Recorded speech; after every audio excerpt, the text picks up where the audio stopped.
araka ny nambarany ihany. Mahakasika ny tsy filatsahany filohan'ny teteza mita Ofidiny indray kosa dia navohitra ny teto fa hitondra ainga vahoan'ny Madagasikara ny tsy filatsahan'ny filohan'ny Rajoelina satria hanampy amin'ny lafin'ny toe-karena politika ary sosialy na ny vondrona Europeanina izany na ny fianakaviam-be iraisam-pirenena. Notsindriany teto ihany koa fa mety hiteraka zavatra hafa eto amin'ny firenena ny fidiran'ny filoha teo aloha Marc Ravalomanana eto an-tanindrazana mialohan'ny fifidianana. Je crois que le retour se fera puisque c'est un engagement de la communauté internationale, c'est un engagement de la feuille de route. La question c'est de savoir à quel moment ce retour doit intervenir. Et toujours au nom de la logique d'apaisement qui est celle tracée par la communauté internationale, tracée par la feuille de route et confirmée par le président de la transition dans la décision courageuse qu'il a prise la semaine dernière, je crois qu'il ne serait pas opportun, utile, que ce retour ait lieu avant l'élection. Ce retour aura lieu, et je crois que dans le but de la consolidation de ce qui se fait ici à Madagascar, dans le but de la tenue d'élections dans un climat aussi serein et pacifique que possible, il ne serait pas opportun que ce retour ait lieu avant les élections.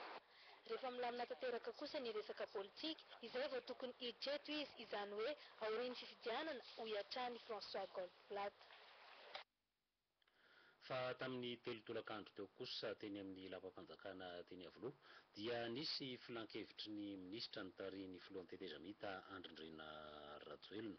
ka momba ny fiadiana ny teteza mita nandritra ny filan-kevitry ny minisitra teny Avoloha dia nanontany ary nangata-panazavana ny filoha Andry Rajoelina hoe maninona ny mbola tsy nandray vazim-pianarana hatramin'izao ary tato anatin'ny volana maromaro ireo mpianatra malagasy mandranto fianarana any velany. Tamin'ny taom-pianarana 10 raika ambin'ny 10 dia 220 ireo mpianatra malagasy mandranto fianarana any velany. Tamin'ny taom-pianarana 220 dia niakatra ho 720 nisan'ireo mpianatra mandranto fianarana any velany, izany hoe nisy mpianatra vaovao 500 ka ny 530 any Chine ary ny 520 any Frantsa.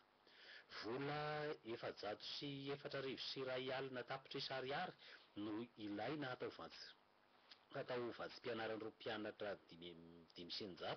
ka nanamarika ny filoha Andry Rajoelina fa misy gaboraraka ny fitatandana ny mombamomba ireo mpianatra malagasy any velany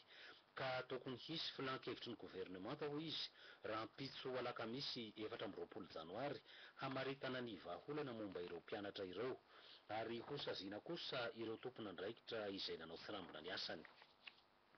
Izy koa hoe ny filoha Andry Rajoelina ny fepetra ho raisina mikasika ny fanondrotana ny karaman'ny mpiasam-panjakana izay efa natsidika tamin'ny fifampiarabana tratrin'ny taona teny Avoloha. Avy eo dia nanambara ny filohan'ny teteza mita fa tokony hazava sy ho marina ary aradrariny ny fomba fandraisana mpiasam-panjakana satria tsapa ho izy fa misy manararaotra ny sasansasany amin'ireo mpikambana ao amin'ny gouvernemanta. Ny Premier Ministra lefitra misahana ny fampandrosoana sy ny fanajariana amin'ny tany dia nanamarika fa mbola tsy misy hatramin'izao ny tety andro ofisialy mikasika ny fifaninanana hidirana eny amin'ny UNAM nefa efa tapaka tamin'ny volana Novambra 2020 fa hisy ny fifaninanana. Momba ny ministera ny fanapaream-pahefana dia nisy fampitam-baovao momba ny tambo-karaman'ireo sefy fokontany amin'ity taona 2020 ity ka amin'ny volana marsa no halohan'ny tambo-karama 3 volana voalohany. Misy koa fankatoavana lahatsoratra sy fitsipika vitsivitsy toy ny famondrana ho tany-panjakana ilay tany 720 hektara ao Andramadinika any Behenjy tany Rainy Beketsa sy ireo mpifanolo-bodirindrina aminy teo aloha. Eo anivon'ny ministera ny atitany dia nasiam-panovana ny andinin'ny lalàna 2011-012 momba ny antoko politika ka ho halavaina ny fepitaona ahafahan'ireo antoko na vondrona politika misoratra anarana ao amin'ny rejistry ny antoko politika ka azo atao ny misoratra anarana mandra-pisokatry ny fametrahana ny taratasy filatsahana hofidiana amin'ny fifidianana ho avy. Nisy koa fanendrena mpiasam-panjakana ambony,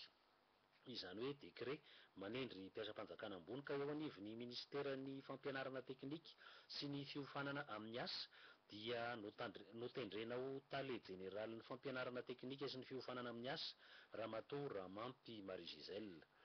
Eo anivon'ny ministeran'ny atitany dia voatendry ho sekretera jeneraly Andriamatoa Rakotonarivo Manantsoty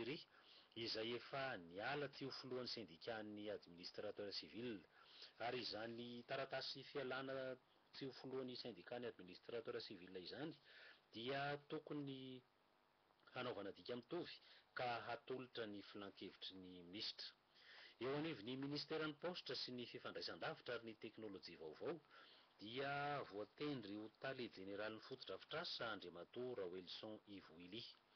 talen'ny système d'information Andriamatoa Dina Renjanahary Didier Dumont, talen'ny fifandraisan-davitra Ramatoa Razavitsara Also, talen'ny fitantanam-bola Andriamatoa Rakotondrabe, directeur de la logistique et des patrimoines Andriamatoa Rakoto Arson Andriamahandry Manana.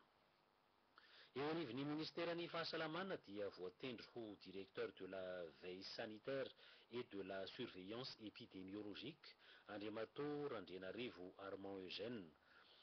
talen'ny hôpitaly manara-penitra any Mahajanga kosa Andriamatoa Todivelo Cyril. Eo anivon'ny ministeran'ny fizahantany dia voatendry ho directeur des affaires administratives et financières Andriamatoa Rasoloniaina Adolphe, tale jeneralin'ny fampandrosoanan'ny fizahantany Andriamatoa Rakoto Seheno Marcel René, sekretera jeneralin'ny ministeran'ny fizahantany Andriamatoa Janot, ary farany nofoanana ny décret nanendry ny directeur général de la normalisation. Tamin'ny 5 sasany hariva no nifarana ny filan-kevitry ny minisitra teny amin'ny lapam-panjakana eny Avoloha. Fa eo amin'ny lafim-baovao hafa ihany, lafim-baovao momba ny politika dia nisian'ny fifidianana azo antoka sy mangarahara no hifantohan'ny fiaraha-midinika ireo olona efa nanambara fa hilatsaka ho fidiana ho filoham-pirenena sy ny ITEM, nanambara ny fanirian'ny hiara-miasa amin'ny SENIT, hiara-miasa amin'ny SENIT izay heverin'ny ITEM na ny initiative pour la transparence des élections à Madagascar hahatongavana amin'izany ireto mpampivory ireto. Tsy misalasala koa ny ITEM nilaza fa manana logiciel azo ampiasaina amin'ny fifidianana mba hisian'ny mangarahara izy ireo. Nametra-panontaniana ny mpanao gazety noho ny tsy fahitana afa-tsy kandida valo, kandida izay tsy dia tena fantavahoaka akory. Fa eo ampiandrasana ny valin'ny fangatahan'ny filoha Rajoelina avy amin'ny firenena mikambana dia manamafy sy mitondra fanazavana ny ministra Andriamanjary Jean André raha tsika ary ny fanadidina mikasika izay. Hanahoana ny firafitra ny Assemblée nationale raha ohatra ka ny présidentielle no alefa aloha miazakazaka any amin'ilay atoko ny filoham-pirenena iny daholo ny mpanao politika rehetrarehetra, teo député, teo maire, teo sénateur sy ny sisa dia ny hafarana amin'ny Assemblée nationale lao zany tsisy débat solo satria tsy mifandanja ny hery, fa misy hery matanjaka be dia misy ny sasany osaosa zany zay sisa mijanona aty amin'ny fanoerana zany fa tsy tafiditra ary amin'ny atokon'ny président zany. Izay raha ny fahitako anazy hoe ny souci-ny président zany dia hoe raha tena hiditra amin'ilay démocratie sika tokony mba misy hery mifandanja ao hoe iry ny majorité, ity ny mpanohitra. Izay zany ny souci ganiny zany za manokana dia mahita fa tsy dia hitako loatra ny problème be apetraka zany raha ohatra ka atao aloha ny législative par rapport amin'ny présidentielle, fa nindro kely fotsiny dia hoe le fotoana hanabeazana amin'ilay vahoaka amin'ilay fampiasana an'ilay bulletin unique. Eo amin'ny lafiny fitaterana anabakabaka dia hametraka